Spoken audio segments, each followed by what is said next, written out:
কড়া হুঁশিয়ারি শুভেন্দু অধিকারীর। তিনি বারুইপুর যাচ্ছেন আগামীকাল। মুখ্যমন্ত্রী বারুইপুর যাচ্ছেন আগামীকাল।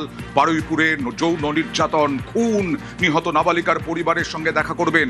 এর আগেই নিহত নাবালিকার পরিবারের সঙ্গে কথাও হয়েছে। এবার সরাসরি তিনি যাচ্ছেন পরিবারের কাছে।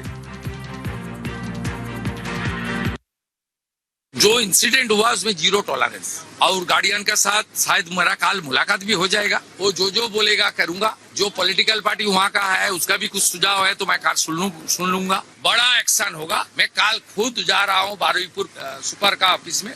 जो मिसिंग डायरी का बाद पुलिस का, लोकल पुलिस का भी क्या रोल है उस भी असेसमेंट होगा। पुलिस ऑफिसर का कुछ आपका इरेस्पॉन्सिबिलिटी मिलेगा तो उसका दर्जा दिखाने का काम भी पुलिस मंत्री करेगा। एकदम नो कॉम्प्रोमाइज। বারুইপুর কাণ্ডে জিরো টলারেন্স।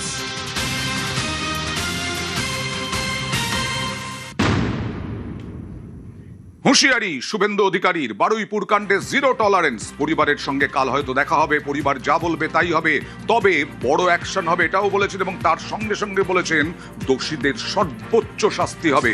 শামসেরগঞ্জ, বেলডাঙ্গার সঙ্গেও তিনি মিল পাচ্ছেন, একথাও বলেছেন মুখ্যমন্ত্রী। তদন্ত চলছে, কাউকে ছাড়া হবে না।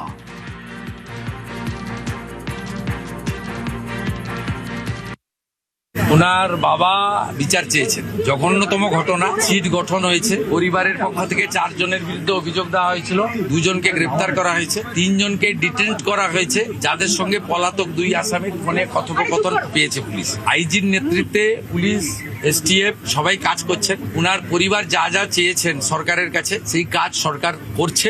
মোট 4টি মামলা হয়েছে। একটি এই জঘন্যতম অপরাধের মামলা ছাড়া আরো 3টি মামলা হয়েছে, যেটা মব লিঞ্চিং হয়েছে। এর পিছনে একটা কমিউনাল অ্যাঙ্গেল ছিল।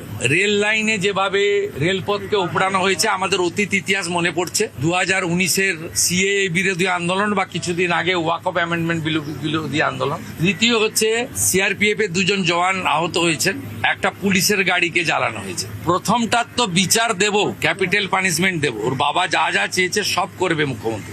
সাথেই ফোনে কথা বলেছি। তো আমি খুশি যে ওনারা আমার আস্থা রেখেছেন। বাকি 3টে বিষয় যারা যুক্ত, যারা অতৃপ্ত আত্মা, ভোটে হেরে যারা ঘরে ঢুকে গেছিলেন, এই 3 জন মিলে এই যে 3টে কাণ্ড করেছে না, এদেরকেও কিন্তু ভুগতে হবে। এমন ভোগাবো বুঝতে পারবেন।